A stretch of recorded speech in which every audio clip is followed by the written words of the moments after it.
तो इन्होंने एक बहुत अच्छा पॉइंट रेज किया है कि हम बात तो कर रहे हैं मिडिल क्लास की। मैंने इसीलिए आपसे क्वेश्चन पूछा था कि आप में से कितने लोग मिडिल क्लास है, सबने अपना हाथ ऊपर कर दिया। अब पहले एक बार डिफाइन करते हैं कि मिडिल क्लास का मतलब क्या। अलग अलग डेटा है, उसके अकॉर्डिंग अलग अलग डेफिनेशंस है मिडिल क्लास की। पिछले 10-20 साल 30 साल में अगर आप देखेंगे तो महंगाई बहुत तेजी से बढ़ी है, लेकिन ये जो डेफिनेशन है मिडिल क्लास की वो चेंज नहीं हुई है, नंबर 1। नंबर 2, मिडिल क्लास की इनकम इतनी नहीं बढ़ी है, लो क्लास की इनकम तो बढ़ गई है। जहां आज से 20 साल पीछे आप चले जाओ तो एक मेड अगर आपके घर में जो काम करती है उसको आप पैसे देते थे, मान लो 1000 रुपए 1500 रुपए, वो बढ़ करके आज हो गया 4000 रुपए अगर वो 2-3 घंटे के लिए काम कर रही है तो। और आप मानो अगर वो 4 घर में काम कर रही है तो उसके महीने की इनकम हो गई 16000 रुपए, और उसका हस्बैंड भी मान लेते हैं कुछ ना कुछ अर्न कर रहा होगा, तो वो लोग कमा रहे हैं महीने का 30 से 40 हजार रुपए। तो क्या वो लो क्लास है? और आप कितना कमा रहे हैं जो अपने आप को मिडिल क्लास कह रहे हैं? ये अपने आप में बहुत बड़ा क्वेश्चन है। तो मिडिल क्लास की एक्चुअल में डेफिनेशन क्या है ये समझना पड़ेगा हमको, और ये आपकी लाइफ की सारी प्रॉब्लम्स की जड़ है। ये जो क्वेश्चन आपने पूछा ना, जब तक आप ये नहीं समझेंगे कि मिडिल क्लास का मतलब क्या, तब तक अपनी इन प्रॉब्लम्स के सॉल्यूशन नहीं निकाल सकते। ये कैश फ्लो कभी मैनेज हो ही नहीं सकता। आपको लाख रुपए महीने का भी मिल जाएगा तब भी नहीं हो सकता, जब तक हम ये बारीकी से नहीं समझ लेंगे इन फंडों को। ग्लोबली एक ऐसा सेंसस है जो कहता है कि लो इनकम का मतलब जो दिन का 600 रुपए से कम कमा रहे हैं वो लो इनकम, 600 से 1200 कमा रहे हैं वो मिडिल इनकम। तो अगर इंडिया की बात करी जाए तो यहां पर कहते हैं कि सिर्फ 2% लोग हैं जो एक्चुअल में मिडिल क्लास है। और अगर आज की डेट में हम रियलिटी को देखें, जिस तेजी से महंगाई बढ़ी है, जिस तेजी से स्कूल की फीस बढ़ रही है आज की डेट में, जो एक रियल प्रॉब्लम है जो हम सब फेस कर रहे हैं, और कुछ चीजें ऐसी हैं जो इन्फ्लेशन का डेटा आता है हमारे पास में, उससे भी ज्यादा तेजी से महंगी हो रही है। मतलब इन्फ्लेशन का डेटा अगर कह रहा है 6-7%, तो एक्चुअल में अगर आप देखोगे कोई चीज जो आज से 3-4 साल पहले एक्स अमाउंट की थी आज वो डबल तक हो गई है। तो इसका मतलब वो उससे भी तेज बढ़ रही है रियलिटी में, जितना कि पेपर के ऊपर वो डेटा आ रहा है, और इनकम इतनी तो नहीं बढ़ रही है। तो मिडिल क्लास को अगर हमको डिफाइन करना हो तो वो ये हो सकता है कि जिसकी इनकम, अगर मैं कंजर्वेटिव होकर के चलूं, वैसे इससे ऊपर होना चाहिए, बट अगर मैं कंजर्वेटिव कैलकुलेशंस भी लेकर के चलूं, 40,000 रुपए महीना, यानी मोटा मोटा साल का 4,80,000 रुपए, तो कह सकते हैं कि आप मिडिल क्लास में हैं। तो अगर आपके घर में आप कमाते हो लेकिन आपकी वाइफ नहीं कमाती है, आपके बच्चे ऑब्वियसली नहीं कमाते हैं, तो अगर आपकी इनकम है लाख रुपए महीना, तो हाउस होल्ड में कितने लोग हो गए जो आप पे डिपेंड हैं? 3 और लोग हो गए, मतलब टोटल 4 लोग हो गए। तो 4 से डिवाइड कर दो 1 लाख को, तो कितनी आ गई? 25,000 रुपए महीना। तो आप मिडिल क्लास नहीं हो, आप लो इनकम ग्रुप में आते हो।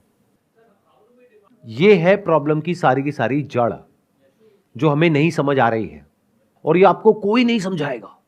आपको बहुत बढ़ा चढ़ा करके दिखाया जाएगा कि देखो आप तो लाख रुपए महीने का कमा रहे हो, आप तो कुछ भी कर सकते हो। और ये सेगमेंट सबसे अट्रैक्टिव है बैंक्स के लिए और फाइनेंस कंपनीज के लिए, सबके लिए। कुछ डेटा है उसके अकॉर्डिंग ये आता है कि अगर आप साल का 6 लाख से लेकर के 18 लाख तक कमा रहे हैं तो आप मिडिल क्लास है। मैंने क्या किया, उस डेटा को थोड़ा सा और नीचे ले आया ताकि आप यहां से जब बाहर निकलो तो खुशी खुशी जाओ, मूड खराब ना हो जाए। आप कहो कि यार कहां आ गया, ये क्या करके भेज दिया मेरे साथ में, जब गुस्सा था तो अमीर था, गरीब करके बाहर भेज दिया है। तो अगर 6 लाख होता है तो महीने का 50,000 होता है। मैंने क्या किया, और नीचे ले आया, मैंने कहा 40,000 रुपए महीना। मतलब कि अगर आप भी काम करते हो, आपकी वाइफ भी काम करती है, और अगर 20,000 रुपए महीना आप कमाते हो, 20,000 रुपए महीना वो कमाती है, यानी हो गया 40,000 रुपए, तो आपको कह सकते हैं कि आप लोअर मिडिल क्लास में कहीं पर फिट होते हो। अब मिडिल क्लास में भी अलग अलग सेगमेंट्स हैं, lower middle class, upper middle class. But मोटा मोटा जो डेटा कहता है वो ये कहता है कि अगर आप साल का 5-6 लाख रुपए से लेकर के 20 लाख रुपए तक भी कमाते हो तब भी आप मिडिल क्लास हो। तो इस डेफिनेशन के हिसाब से आप में से कितने हैं जो मिडिल क्लास में? एक बार हाथ ऊपर करिए, यानी कि आप 6 लाख से लेकर के 18 लाख के बीच में है साल की। अब यहां पे गड़बड़ क्या हो रही है, क्योंकि ये कंफ्यूजन है, हमको ये क्लैरिटी नहीं है, इस तरीके से किसी ने खुल करके हमको नहीं बताया है। तो हमें क्या लगता है, क्योंकि हमारे पेरेंट्स अर्न करते थे महीने का 15-20 हजार रुपए, हम अर्न कर रहे हैं 50-60 हजार रुपए, लाख रुपए, तो हमें लगता है कि हम तो पता नहीं क्या है। जबकि हम ये भूल जाते हैं उनके टाइम में जो चीजें थी वो एक अलग लेवल पे थी, प्राइस पॉइंट पे, आज एक अलग प्राइस पॉइंट पे है।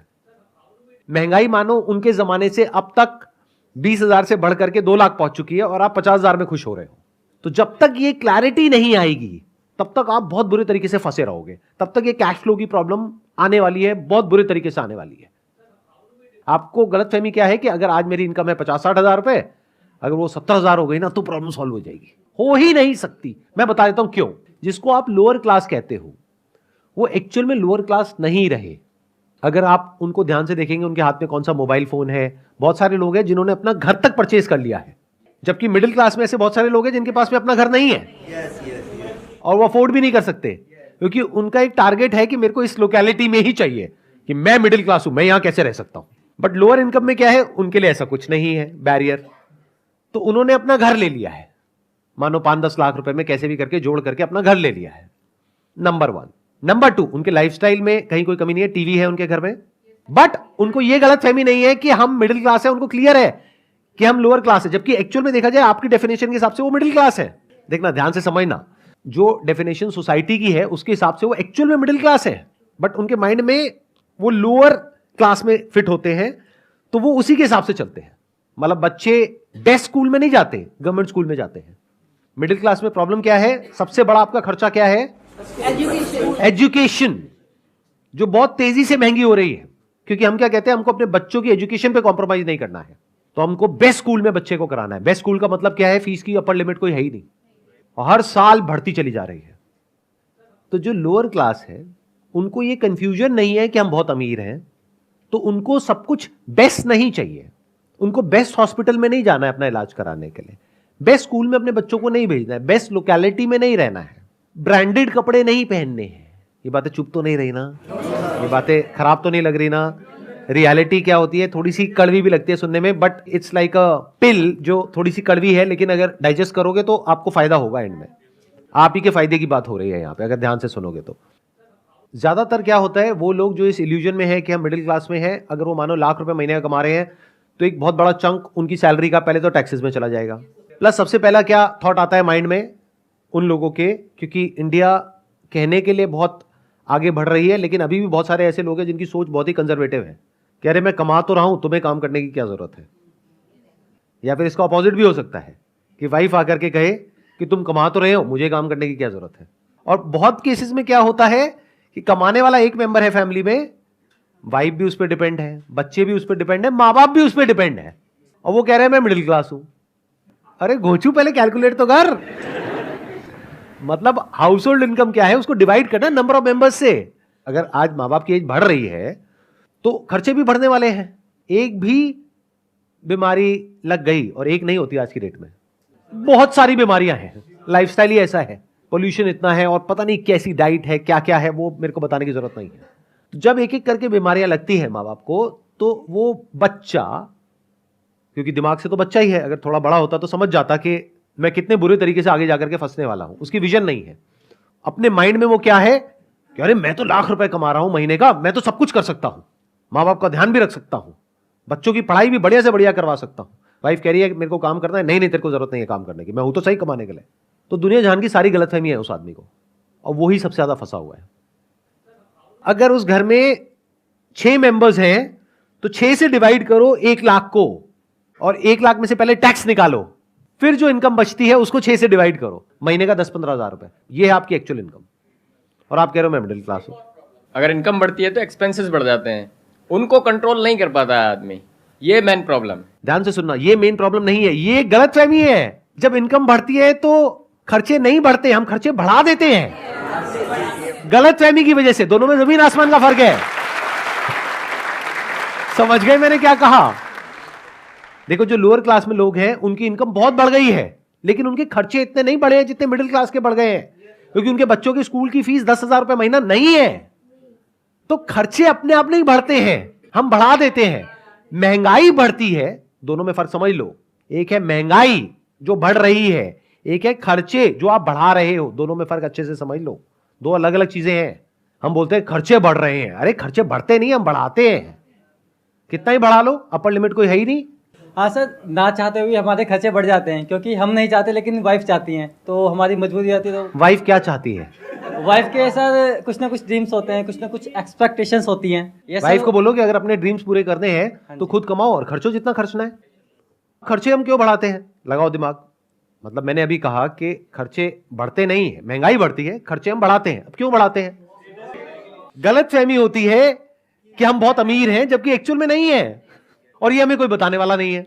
और हम अपने आप को कंपेयर कर रहे हैं ऐसे लोगों से जिनकी हो सकता है कमाई हमसे बहुत ज्यादा है बट हमें अंदर की बात पता ही नहीं है, या ये भी हो सकता है ऐसे लोगों से कंपेयर कर रहे हैं जो खुद भी बेवकूफ है। ज्यादातर ऐसा होता है कि आपकी कंपनी में कोई है बंदा जो साथ में एक ही लेवल पर है, वो जाकर के गाड़ी लेकर के आ गया, अब आपके अंदर खुजली हो रही है कि मुझे भी गाड़ी चाहिए और इससे बढ़िया चाहिए। अरे वो बेवकूफ है, वो मरने वाला है, तो आपको भी मरना है। जैसे बचपन में बोलते नहीं थे कि तेरा दोस्त कुएं में कूदेगा तो तू भी कूदेगा, क्या कितनी बेसिक सी बात है, बट हमको ये बातें समझ ही नहीं आती है। उधर से बैंक तैयार बैठा है, रोज मैसेज आते हैं कि अब आपकी लिमिट बढ़ गई है, आपको पर्सनल लोन मिल रहा है। फिर हम जाकर के फंसते हैं क्रेडिट के ट्रैप में, which is such a big trap that you can't even imagine in the wildest of your dreams. अगर समझना है ना कितना बड़ा ट्रैप है, तो आप जा करके कंपाउंडिंग को स्टडी करना। कंपाउंडिंग क्या होती है कि कंपाउंडिंग से आदमी कितना अमीर हो सकता है। मतलब कंपाउंडिंग क्या होती है कि जब आप किसी जगह पर इन्वेस्ट करते हो, मानो आपने म्यूचुअल फंड में इन्वेस्ट किया, साल की 10-12% की रिटर्न आई, तो अब आप कहोगे एफडी में आ रही है 6-7%, वहां आ रही है 10-12%, तो इतना फर्क नहीं है। लेकिन 10 साल बाद, 20 साल बाद वो फर्क जो देखने में छोटा सा है वो करोड़ों में पहुंच जाएगा। अगर आपको इंटरेस्ट मिल रहा है तो आप कितने अमीर हो सकते हो उसकी कोई लिमिट नहीं है। तो अगर आपको इंटरेस्ट देना पड़ रहा है तो आप कितने गरीब हो सकते हो उसकी भी कोई लिमिट नहीं है। यह बात समझ आनी चाहिए। किसी भी तरह का आप क्रेडिट लेते हो उसके ऊपर इंटरेस्ट लगता है, इंटरेस्ट के ऊपर फिर इंटरेस्ट लगता है, प्रिंसिपल अमाउंट पे भी इंटरेस्ट लगता है, इंटरेस्ट के ऊपर भी इंटरेस्ट लगता है, और वो बढ़ते बढ़ते इतना हो जाता है जितना हमने सपने में भी नहीं सोचा होता है। लिया होता है 5 लाख रुपए, देना पड़ता है 10 लाख, 15 लाख, 20 लाख, कोई लिमिट ही नहीं है, और फिर पूरी जिंदगी यही करते रहो। इस ट्रैप से निकलने का सिर्फ एक तरीका है कि पैसा जोड़ो और जोड़ करके उसको इस तरीके से इन्वेस्ट करो कि वो पैसा कंपाउंड हो और आने वाले 5-10 साल बाद इस ट्रैप से आप निकल सको। बट जोड़ना तो दूर, आपकी सिचुएशन ऐसी आ जाती है कि आपको पैसा लेना पड़ जाता है, and the moment you start taking money you are in a mess. Job में ये डर है कि अगर मैंने कुछ बोल दिया तो कहीं मुझे निकाल ना दे तो मेरा क्या होगा। एक लो इनकम में जो आदमी है उसको डर नहीं है। आप अपनी मेड को जाकर के बोलो कि भाई मैं तेरे को निकाल दूंगा, अब बोल तो ये बोलने की हिम्मत ही नहीं है, क्योंकि अगर आपने मेड को निकाला तो आपकी वाइफ आपको पक्का घर से निकाल देगी, पक्का। मतलब कोई डाउट ही नहीं है इसके अंदर। मैं ठीक कह रहा हूं गलत कह रहा हूं कि मतलब मेड की इंपॉर्टेंस आपसे ज्यादा है अगर आप ध्यान से समझोगे तो आप मेड को नहीं निकाल सकते, लेकिन मेड जब चाहे जो मर्जी कर सकती है। क्यों? क्योंकि उसको पता है कि अगर आज आपने उसको निकाला और 4,000 रुपए उसको दे रहे थे और उसको नहीं दिया तो कल कोई और दे देगा उसको 4,000 रुपए। बट आपको यह डर है कि अगर मैं इस पर्टिकुलर जॉब में हूं जहां पे सैलरी धीरे धीरे बढ़ते बढ़ते बढ़ते बढ़ते आज 50-60 हजार रुपए या लाख रुपए तक पहुंची है, अगर मुझे निकाल दिया मुझे हो सकता है आधे की भी जॉब ना मिले। आपकी थोड़ी बहुत बचत हो भी जाती है तो उसके बेस पे आप कैलकुलेशन नहीं करेंगे कि मुझे क्या करना है। आपको कैलकुलेशन करनी है अगले 10 साल बाद क्या होने वाला है, 10 साल बाद महंगाई कितनी होगी, 10 साल बाद मेरी कमाई कितनी होगी, 10 साल बाद मेरे खर्चे कितने होंगे, 10 साल बाद मेरे बच्चों के स्कूल की फीस कितनी होगी। यह प्लान करना पड़ेगा। इंडिया में एक और बहुत बड़ी प्रॉब्लम है, बहुत बड़ी मतलब बहुत बड़ी। वो क्या है? लड़का लड़की का चक्कर। एक लड़के के चक्कर में एक ऐसी फैमिली जो अफोर्ड नहीं कर सकती, 4 लड़कियां हैं घर में, एक लड़का है, सबसे छोटा लड़का है, सबसे बड़ा होता तो 4 लड़कियां नहीं होती। कड़वा है लेकिन सच है। वो बंदा अपना और अपनी बीवी का खर्चा ही नहीं उठा सकता। अब घर में 5 बच्चे आ गए हैं, अब इन 5 बच्चों का फ्यूचर कैसा होगा। तो ये समझ करके हमको आगे बढ़ना है लाइफ में। अगर ये समझ करके आगे बढ़ेंगे तो आने वाले 10 साल बाद आप नहीं फंसोगे। हो सकता है आप ऑलरेडी फंस चुके हो, जो यहां पर बहुत सारे लोग बैठे होंगे कि सर अब तो फंस गए, अब एक लेवल आ गया, उससे नीचे तो हम जा ही नहीं सकते। तो आपके अंदर इतना दम होना चाहिए कि अपने लेवल से आप नीचे जा सको कॉन्फिडेंस से, और कॉन्फिडेंस से दुनिया को बता सको कि भाई मैं हिसाब से चलता हूं, इसमें गलत क्या है। एट मैक्स ये हो सकता है कि आपके रिलेटिव्स, आपके फ्रेंड्स कहेंगे देखो कितना कंजूस है। हाँ हूं, कंजूस होना बेवकूफ होने से बेटर है कि लॉन्ग टर्म में लोग कहें, 5 साल बाद लोग कहें कि देखो कितना बेवकूफ है, कमाई थी नहीं, खर्चे बढ़ा लिया, आज देखो सड़क पे आ गया। ये बेटर है, या फिर आज लोग आपको बोले या फ्यूचर में भी लोग आपको बोले देखो कितना कंजूस है, लाख रुपए महीने का कमाता है, ये क्या 2 लाख की गाड़ी रखी हुई है। एसयूवी लेनी चाहिए, उसको देखो, उसके साथ में है वो 20 लाख की गाड़ी में घूमता है। ये बातें सुनने में हो सकता है थोड़ी सी कड़वी लगेंगी, लेकिन हो सके तो इसको डाइजेस्ट कर जाओ, आपके फायदे के लिए है ये। आपको देखना है